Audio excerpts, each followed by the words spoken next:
So it seems that we are being heard, we are being seen. Fantastic. I think we're going to go ahead and we'll get started.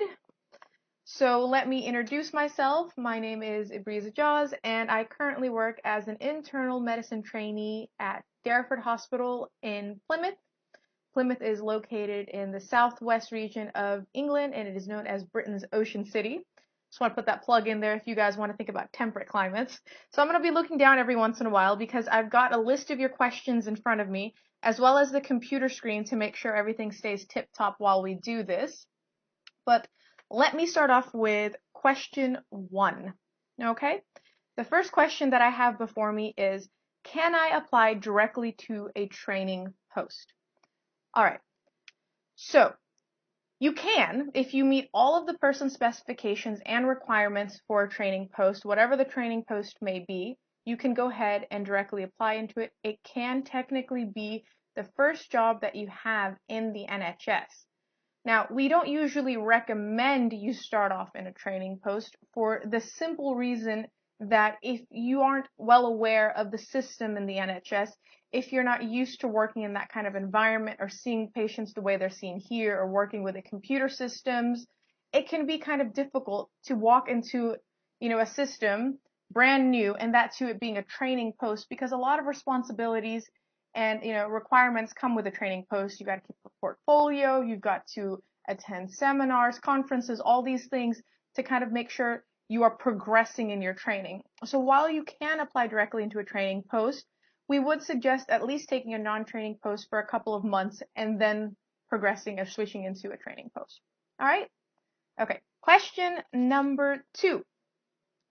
So this question was asked a lot. I've just tried to condense it. Really, it was in relation to Brexit's impact on jobs and visas in the United Kingdom. All right. No one can give you a really clear answer about this, except, I suppose, the Prime Minister and the current government. But really, Brexit has nothing to do with us. What you guys have to realize what Brexit means is that Britain will be leaving the European Union. Majority of us that are applying to come to the UK are not from the European Union. So really, whether or not, and most likely now, Britain will be leaving, if it happens, when it happens, there's going to be very little impact by way of our visa processing and how we start coming here. Now, what might happen is a lot of European doctors might not want to come to Britain. I'm not saying this will happen. It might happen. What might happen is a lot of European doctors may decide to go back to their home country in Europe. What does this mean for us then? If there are doctors that are leaving, or doctors who are deciding not to come, somebody else is going to have to fill those seats. And those somebodies might be you. It might be someone from another country outside of Europe who decides to take up this opportunity. Now, all things considered, I know people have a lot of concerns about shortages and when and how and what, but the fact of the matter is no one can tell you on January 31st, 2025, there will be no more jobs in the UK. Nobody can give you that, kind of guarantee. The thing is, if you have the opportunity in front of you, take it, because opportunity doesn't knock twice. So remember that. If the opportunity is there right now and you can take it, go for it. Okay? Question number 3. Is there any age restriction in working in the UK? So, age discrimination is illegal. It doesn't matter if you're a doctor, it doesn't matter, whatever post it is. But the fact of the matter is there's no age restriction for plab, there's no age restriction for any postgraduate qualification or anything like that. GMC will not ask you your age and then say, I'm sorry, you're too old, you can't get GMC registration. It just does not work like that. I've worked with colleagues who are twice my age or even more so, who have just recently gotten GMC registration or have just started working recently. People decide to go to medical school at a different time than some of us. A lot of us go right after we finish school. Some people might have some gap because of life, because life happens. But don't let that stop you. If you're 35, if you're 45, if you're 55, if you're 65, whatever. Age is only a limitation if you put that barrier in front of yourself. Otherwise, it's not going to stop you from progressing in the UK. All right.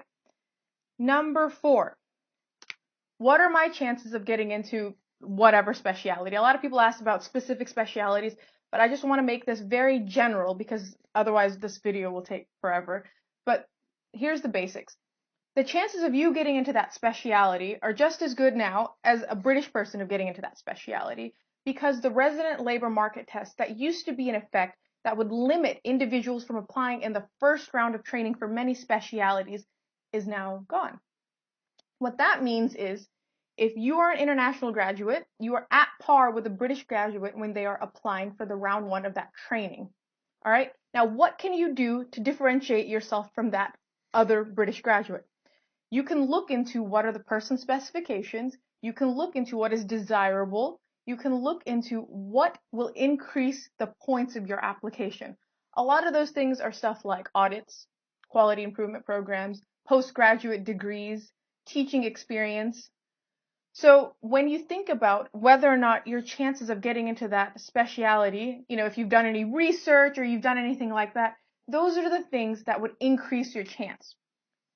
I have not heard of any country where surgery is really a very easy or not competitive speciality. So it surprises me a lot of the times when people ask me, well, why isn't it easy to get into surgery in the United Kingdom? It's still going to be a competitive speciality. A lot of specialities are very competitive, but it's just about how you can present yourself. And now that this thing has been lifted, that you can apply at the same time as British graduates, it's something to say that a lot of people will be able to now apply and get into a lot of specialities, which might have been harder because you had to wait till round 2 where there were less seats. If you want to see the ratios, we have a post on our blog about specialty training opportunities in the UK. We've put down all of the updated competition ratios so that you can see how many seats there are and typically how many people apply for those seats, and then you'll get an idea. I just want to make it very clear, just because a specialty is very competitive does not mean that you can't get into it. Where I'm currently working in ICU, and I come across a lot of neurosurgeons because it is something a lot of patients who need neurosurgical intervention will end up in ICU. So far, all of the neurosurgical registrars that I have met have been international graduates. They are in training posts. So if they are doing it, and this was before this thing was lifted, that means it is a possibility for you to get into the specialty you want to get into. It's just up to you. Kind of rambled there. All right. 5th question is about whether or not a person is supervised in A&E. So I love to wax poetic about starting your first job in the NHS in A&E because I started in A&E and I just found that it was the perfect way to understand the NHS. The good thing about A&E is you're on the floor with registrars and consultants almost constantly. The only time a consultant is not there is when it's a night shift, and there's always going to be a reg, always.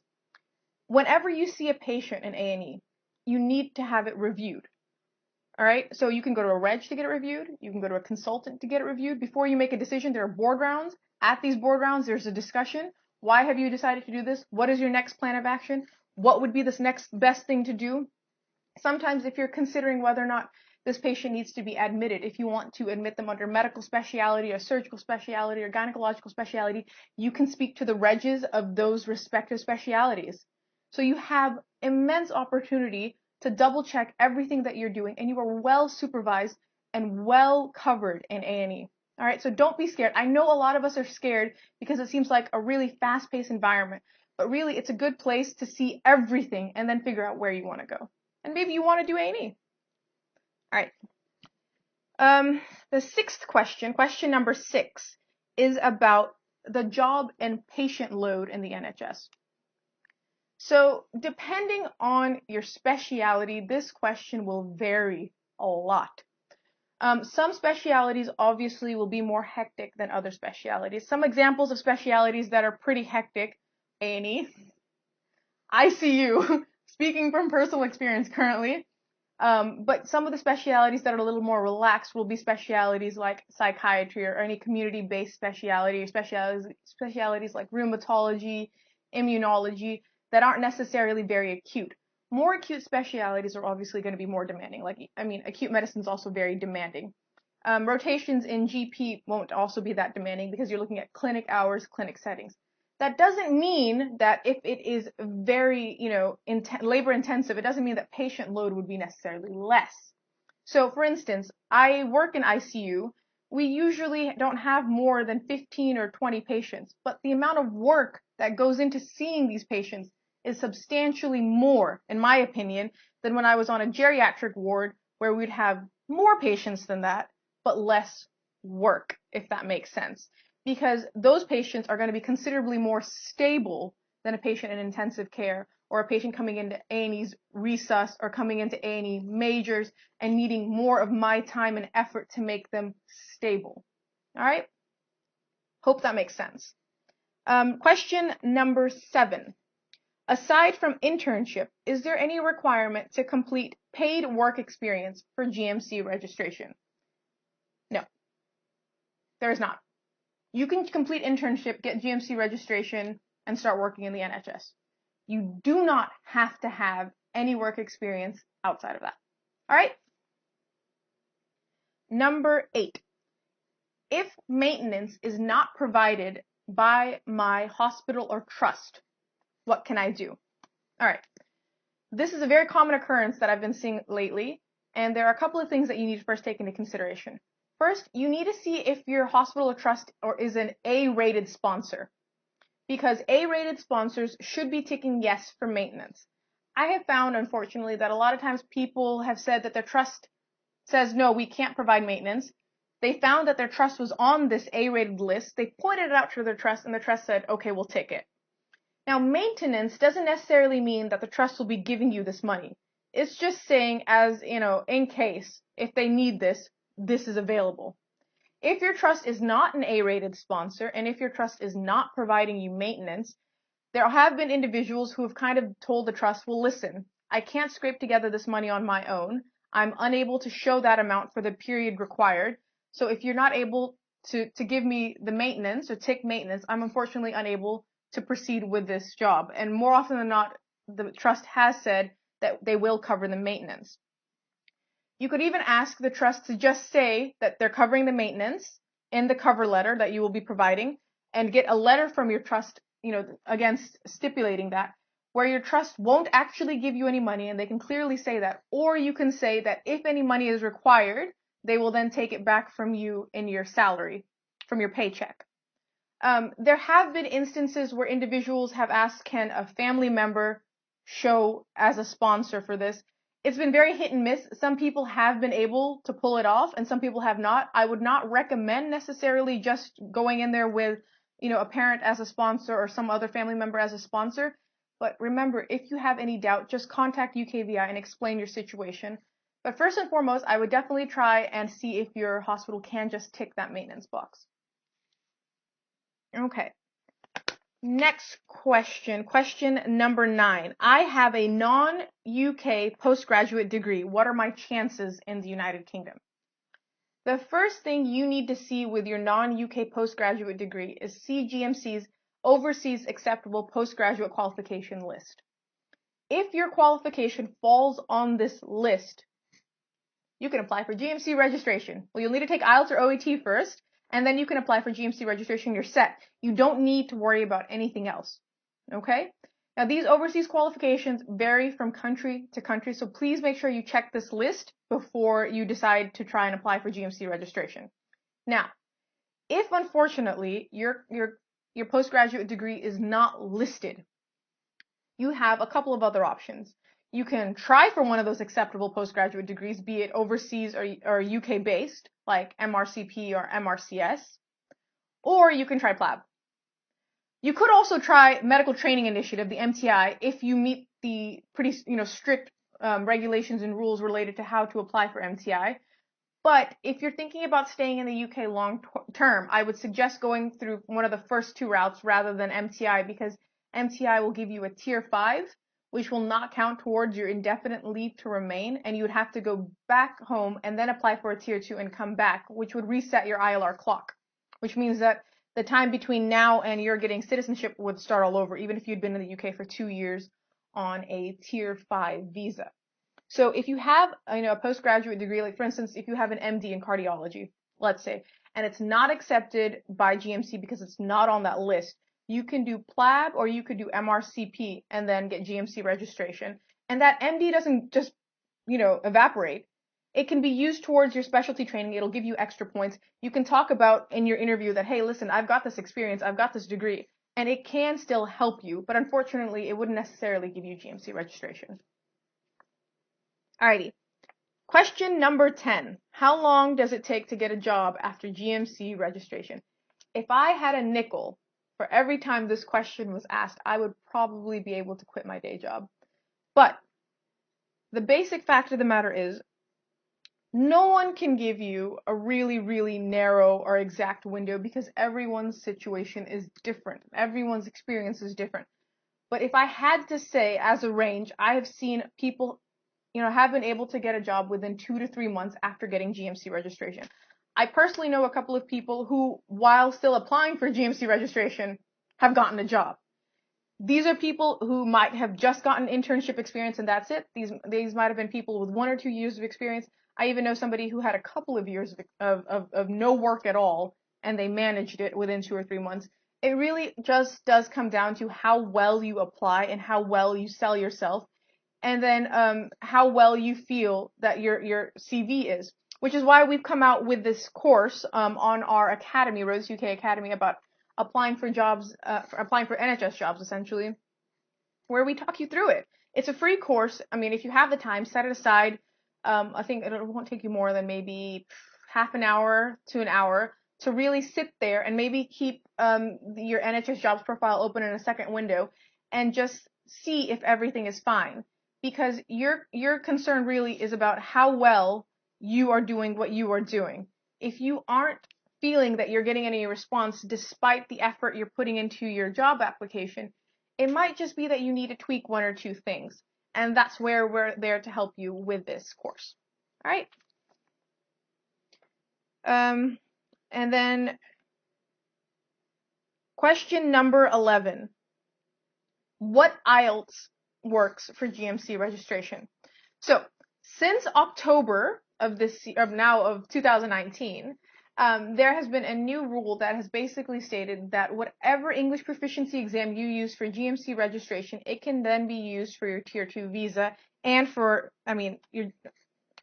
there onwards. So you can use an academic IELTS, you could use IELTS for UKVI, or you could use OET for your GMC registration, and then that could go on for your Tier 2 visa.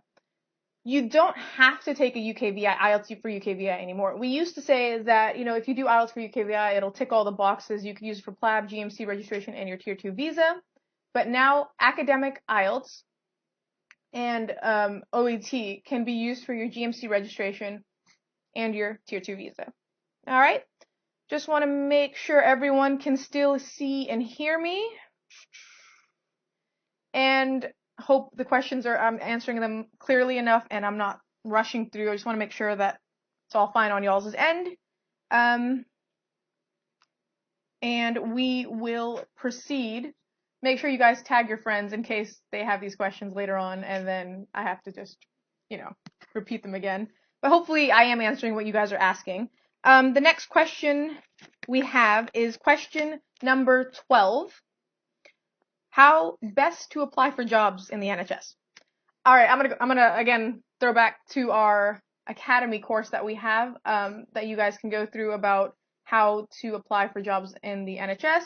I also want to talk about another YouTube video that we have about NHS jobs and interviews, where I've essentially broken down the different levels of posts that you can apply to, what they mean, how you can do well in an interview, and then, of course, how you can make sure you get a call back. Also, don't forget to check out our posts about how to create the perfect CV and finding a job in the NHS. These are all pretty well explained and detailed posts that I really hope kind of clarify for you guys what you want when you're applying. Because a lot of times when people ask us, well, I've been applying for several months and I'm not hearing anything back, there have been a lot of limitations in how they've been applying, and there have been a lot of limitations in the scope that they've been using. So we hope that our posts, our articles, our videos, and our course really kind of explain what you need to say and how you need to say it in order to make sure that you guys get that call back. All right? Question number 13. Is it necessary to have clinical experience in order to get a job? Now, to get full GMC registration, you will need to have completed an acceptable pattern of internship as laid out by GMC. this is considered clinical experience. Your internship is clinical experience. You don't necessarily need anything else to get a job. You can get a job with just internship experience, and people have still been getting jobs with just internship experience. If you have more experience, that's fantastic. It can be useful, but it doesn't necessarily mean you have to do it. I know some people who have told us that, I've gotten GMC registration, but I'm going to spend one more year in my home country working before I start applying. And I personally don't necessarily think that it would be a good idea, because you've already got GMC registration, you should start applying for jobs. Now, if you need to go back home and you are applying for a job and still working at the same time, that's fine. Keep up with the applying for jobs in the NHS if you need to go home and work for some time. But don't try and take off that time that I'm not going to apply for jobs, I need to get more work experience, and think that that's the way you can get a job in the NHS. All right, question number 14. Is research experience required to get a training post? No. But the thing about research experience is, if you remember what I mentioned earlier, there are some extra things that you can do to make sure that your application gets some points when you're applying for a training post. Research is one of those things. You can do research, you can do audits, you can do quality improvement programs, you can do a lot of things that will benefit your application as a whole, and research is one of those things. It isn't mandatory, but it will definitely boost your application. All right, guys, sorry, our battery just ran out of charge. We're just switching out the battery, and then you will see me again in a couple of seconds, but that doesn't stop me from answering questions in the meanwhile. So let me move on to question number 15, how to save money. All right, how to save money. This, again, is something that is going to vary from person to person, because how I save money and how you save money isn't going to be the same, because I have different needs and you have different needs. A person might have different responsibilities. A person might have different living situations. So the first thing I want you all to consider when we talk about saving money is, are you single? Are you married? Do you have children? Are you looking to live in a big city? Are you fine with living in a smaller town or a smaller city? Is it absolutely necessary for you to have certain things like a house that you need to rent or a car that you need to buy, and then the insurance that you need to pay for all of these things? So what I would recommend you all do is check out our posts on how to make a budget and how to save money. These are under our financial living and UK living categories, where I think you can kind of make your own budget and understand what you need and what's acceptable for your standards in your life.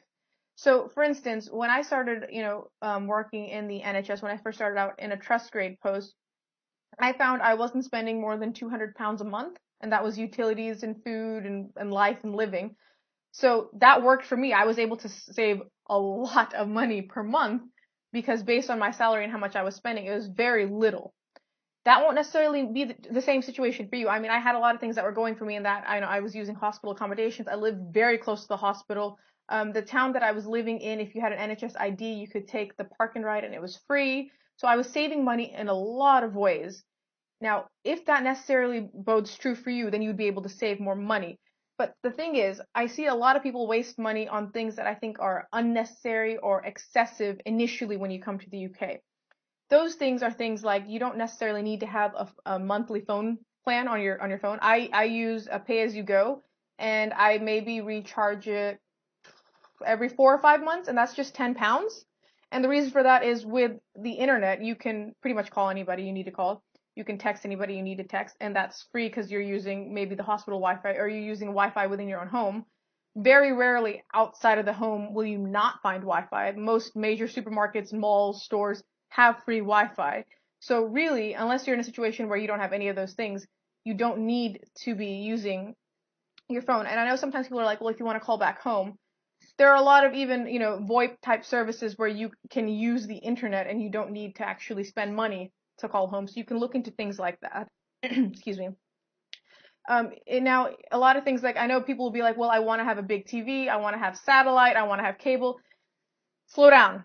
If you've just moved into the UK, if it's been 1 or 2 months and you want to, save some money and send something home, those aren't really necessities. I like to think of Maslow's hierarchy of needs, and I know while Wi-Fi is slowly coming into one of those needs, If it's something that you don't actually need to survive, I would say try and hold off on it for some time, because you will be able to purchase it, but you want to first, be able to stabilize yourself financially before you get into that situation.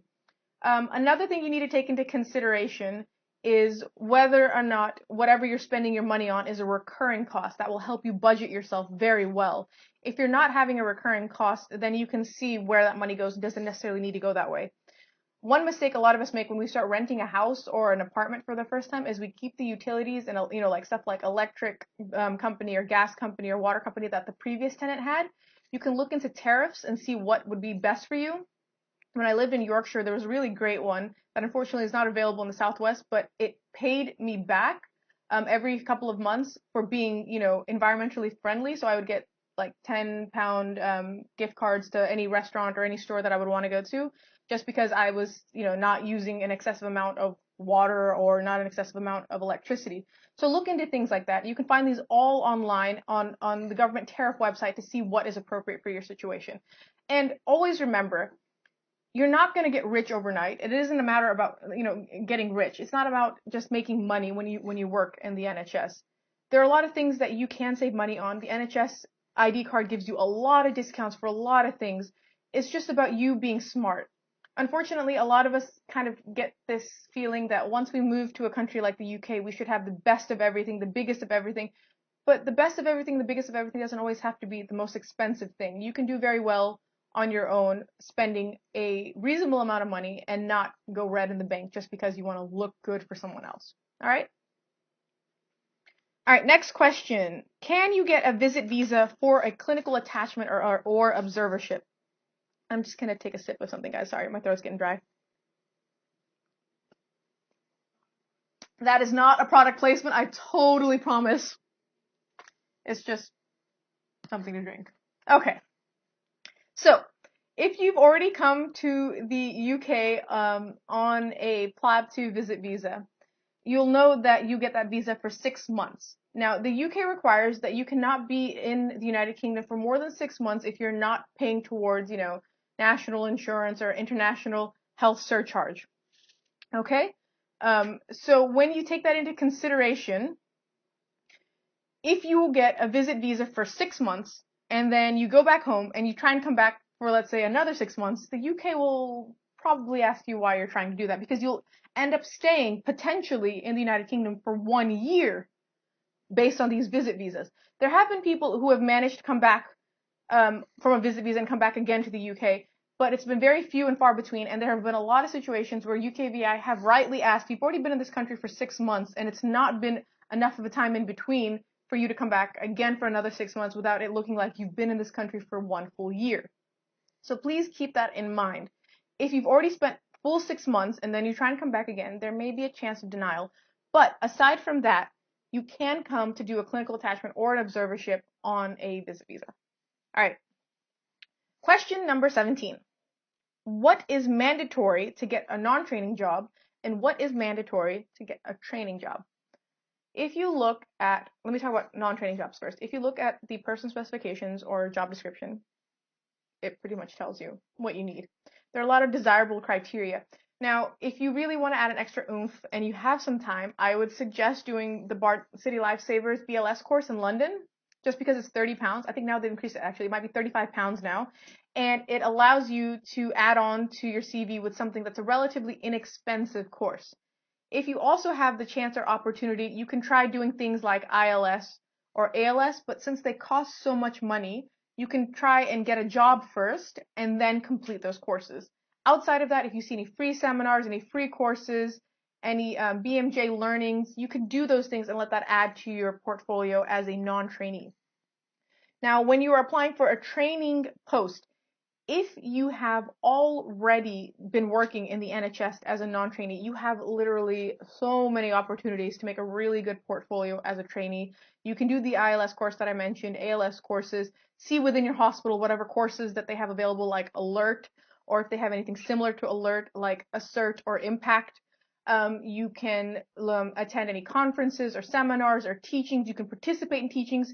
You can teach medical students if that's available to you. You can see if you have any chance to participate in a grand round or journal club meeting. All of these things will make your training application look good, and it can even add points depending on what you are ticking off. So remember, just because you are in one situation doesn't mean you can't better your situation by being smart about how you are applying. Make sure you speak to your postgraduate medical education center, PGME or PGMC or whatever your hospital calls it. They literally have a plethora of things that you can be doing, and they are more than willing to help you because that's literally their job, to find things for you to do and make your portfolio better. If you are a non-trainee, even ask them to see if they can get you an eHorse portfolio. Some PGMEs will give it to you for free, and then you can put together some stuff and know what competencies you're ticking off. If you need to get your CREST form signed off, you can then show whichever consultant you've said, hey, please, can you sign this off? Look, I have proof that I've done all these things, and you're set. All right. Number 18. I do not have any post-internship experience. In fact, I have a long period of gap. How will this affect me? So sometimes you will have done internship 1 year, 2 year, 3 years, 6 years ago, and then during that time you've not been doing anything else, and now you're trying to apply for a GMC registration. And GMC will want to know what you've been doing for that period of time you've not been working. Firstly, I want to emphasize it's very important that you tell the truth. Do not lie to GMC. GMC will find out. They will ask for proof. Do not try and forge things. We have seen people suffer really bad consequences from lying. GMC is not on a witch hunt. They just want to know what you were doing. So just tell them. If you were at home doing nothing, tell them you were at home doing nothing.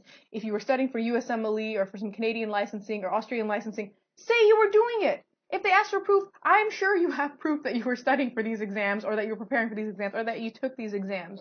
All right? If you were traveling the world, say you were traveling the world. If you are having kids, if you're starting a family, explain it to them.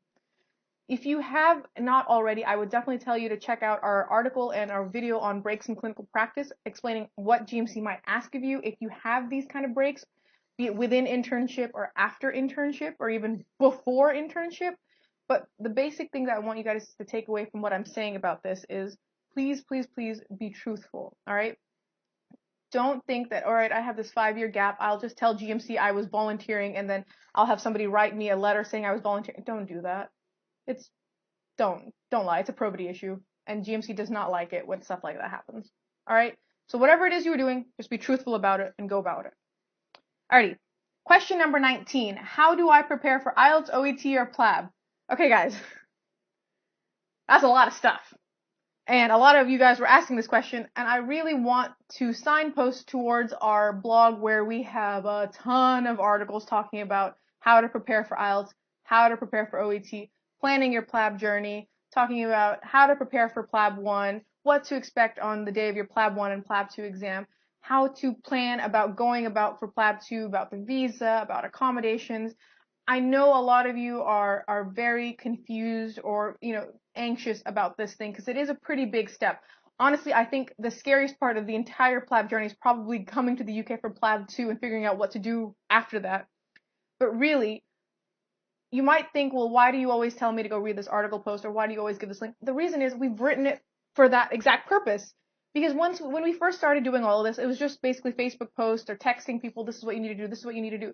But you can't keep doing that over and over again. You lose those texts after a period of time, and Facebook kind of, shuffles things down so people don't see what is explained anymore. So I really want to emphasize, give us a chance, read what we've written. If you're still confused, come back to us. But I can definitely guarantee you we have really honed those posts so it can hopefully explain every question and query that you would have about that entire process. All right? And the last question number 20, regarding applying for plab 2 visa and the tier 2 visa. Again, guys, we have 2 categories, if I'm not mistaken, about applying for the plab 2 visa, including financial sponsorships and who best can sponsor you, as well as how to get to your plab 2 exam center, how to move around London and Manchester when you land, how to find an accommodation, and same thing for your tier 2 online application, supporting documents, what to do for your dependents, for your spouse and kids. All of that has been extensively explained in our blog posts. So I really hope you guys go through those go through those posts and see what we have said, and hopefully those do answer your question. All right. So hopefully all 20 questions have been enlightening for you all, and you found what you need to know from what I've answered. I will do a quick rundown really quick just to see if there are any extra follow-up questions or anything that I've not really explained well enough. All right, if you just give me a second, I will do that.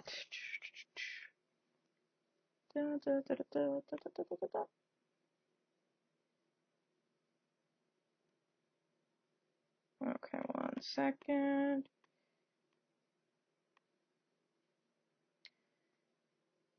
Regarding job availability for a non-training surgical post or a training surgical post, if there is a job availability in the NHS Jobs website and you apply for it and you meet the qualifications and you can show yourself as being a qualified individual, obviously getting into a non-training post will be easier than getting into a training post because there's more availability of those non-training posts, especially at certain times of the year. But all being said, it's down to your application and how you present yourself.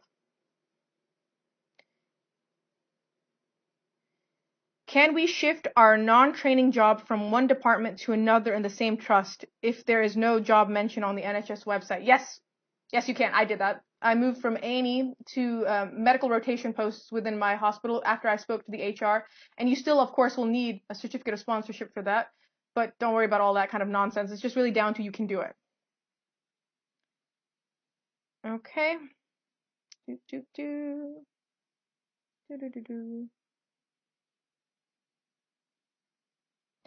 People who are asking about salary, please check out our post about a doctor's pay in the UK. We have discussed at different levels what are your salaries. And if you're still super confused about how it might apply to you, you can check out the salary calculator online. It even puts in your tax code so you know how much you're taking home. But remember, when you're looking on our post about a doctor's pay in the UK, look at, if it's FY1, FY2, and what levels so that you can exactly see how much it is. And remember, that's the basic pay. If you do extra stuff, if you do on-calls, that pay can vary. If you do locums, that pay can vary. So it's just down to you. Remember, that's just the basic amount that you'd be getting. So if you take a post that has no on-calls, that would be how much you'd be getting per year or per month, depending on how you're looking at it.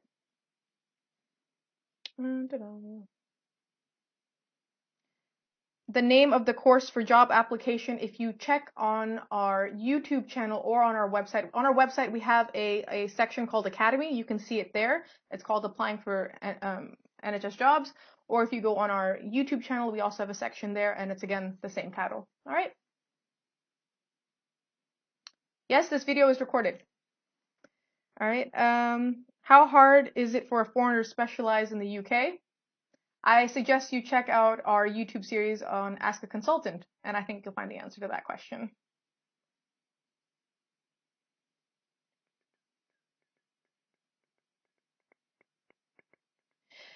Make a video on how to create GMC registration step by step. We have several posts about how to apply for GMC registration.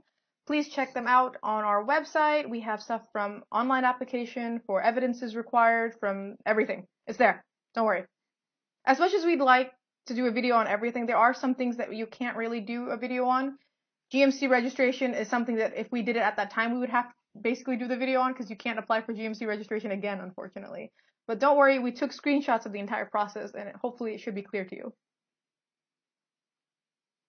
How difficult is it to get a job in FY1 without internship? So what you're asking about actually is that you would have provisional registration with GMC and you would be applying for the UK FPO or the UK internship program. Now, while the RLMT has been lifted for specialty training posts and for internal medicine, all that kind of stuff in the United Kingdom, the UK FPO has not said whether or not they would take away that requirement. And the fact of the matter is, if you are British or you hold British citizenship, it is much easier for you to get into UK FPO versus non-British individuals.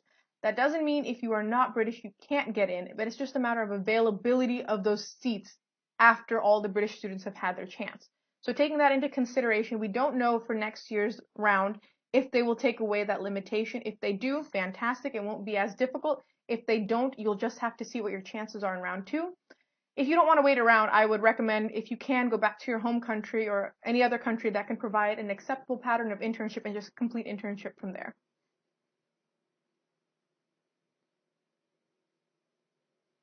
After plab 2, can we do an observership under the plab 2 visa? Yes. Just, don't overrun your plab 2 visa.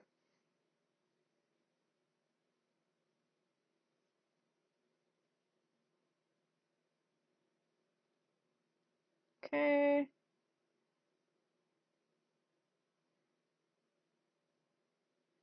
The criteria for getting registered in GMC states we either need to have 60% of work experience since graduation with 12 months of immediate clinical experience before applying. If I don't have this, will I be denied GMC registration? Can you be really sure that this isn't applying to EU, EEA graduates? Because a lot of people get very confused about this and they don't read the paragraph before that says it's meant for them. So just double check. If GMC denies registration, do they give some sort of guidance to improve the application and try again? The most I've ever seen GMC do is say, like, if your internship doesn't meet the acceptable criteria, they tell you to try for the 2-year postgraduate route, which is explained extensively on their website, how to go about ensuring that you meet the requirements. Okay, can we apply for a Tier 2 visa after plab 2 under the plab 2 visa while staying in the UK? No. You need to apply for a Tier 2 visa in a country where you either hold citizenship or permanent residency status. There have been situations also where an individual on a student visa can apply for Tier 2 visas from whatever country you're on a student visa for, but if you're on a visitor visa, you cannot apply for a Tier 2 visa from that country. Now, you can do the online application, but the actual full process of where you need to get your biometrics and all the photos and all that stuff, you need to be in your home country. Okay? While working in the UK, if you want to build a family or pregnancy, how accommodating is it? I will tell y'all something. I have seen a lot of medical registrars or other trainees who are pregnant and who are working just fine. The reason for this is, first of all, they speak to HR and they discuss essentially what their requirements are and what they need for them given this time, whether or not they need to be on less than full time, 80% or 60% or what works for them. Speak to medical unions like BMA if you need any more suggestions about maternity pay. You will always get maternity leave. Remember that. You will always have the right to get that time off. Now, whether or not that time is paid for is something that you need to look into, and somebody like BMA is something that can really help you. A lot of the registrars that I work with, once they've gotten further into their pregnancy, they have spoken to the rota coordinators about not doing nights or not doing as many on-calls, and they've been extremely accommodating. If you don't ask for help, you will not get help. I know a lot of us are concerned because sometimes back home, people have this kind of stigma associated with if you want to start a family or if you're pregnant. But rest assured, there's none of that insanity here in the UK. It's just about you and making sure you do what's right for you. If you don't feel up to it, if you don't feel well, you should be vocal about it because you have the right to do so and nobody will do it for you. If you don't do it today and something happens tomorrow, the first question that will be asked will be, why didn't you say anything? All right?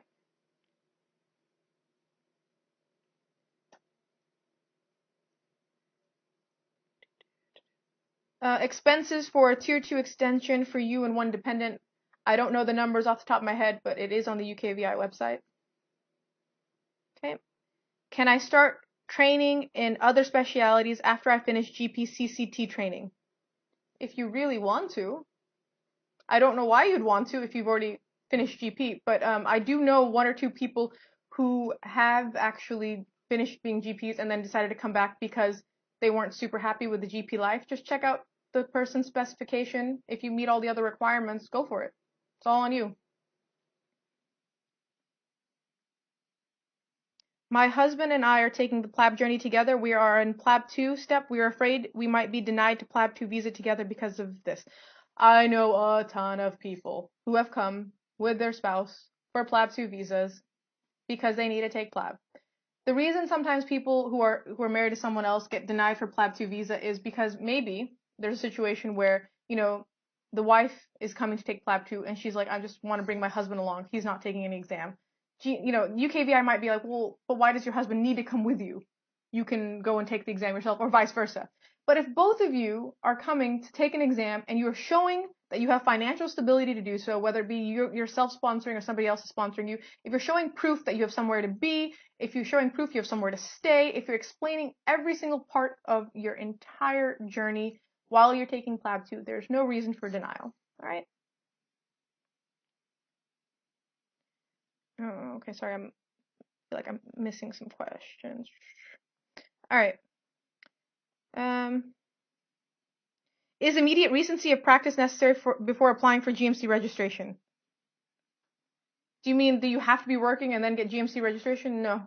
I did internship. I had some gap because I was taking plab and all that good stuff, and then I started plab. I did plab 2, got GMC registration. I still think you might be confused about the EEA and EU guys. They have to stay working and then they apply. They don't let them have gaps. Okay. How to get into GPCCT? Enter GP training. Hope that answers that question. Okay. I already answered the question about the non-training job in surgery and training, but basically, if there's availability, you can apply. But all things considered, guys, I really hope that this live session for 2020 answered the questions that you all needed to know about. I really hope you've had a wonderful New Year's Day and that you will have the best 2020 ever. I mean, it's only 1 year, I guess, but I hope whatever you guys want to set out and do this year is what you end up achieving, and I hope that we are there to be able to help you every step of the way. Be it that you have applied for training and you've got your round 1 interviews pretty soon, or maybe you're just starting your first non-training job, or you're still trying to figure out, do you take IELTS or OET? Whatever it is, we really hope that you guys have the best of luck in doing this, and that you enjoy everything and every step of the way, and always stop, take a moment to reflect on how far you've gotten and how much more you want to do, because really at the end of the day, it's a marathon, it's not a race. So enjoy every bit of it, because before you know it, the years will pass by and it'll all be gone. So have fun while you can.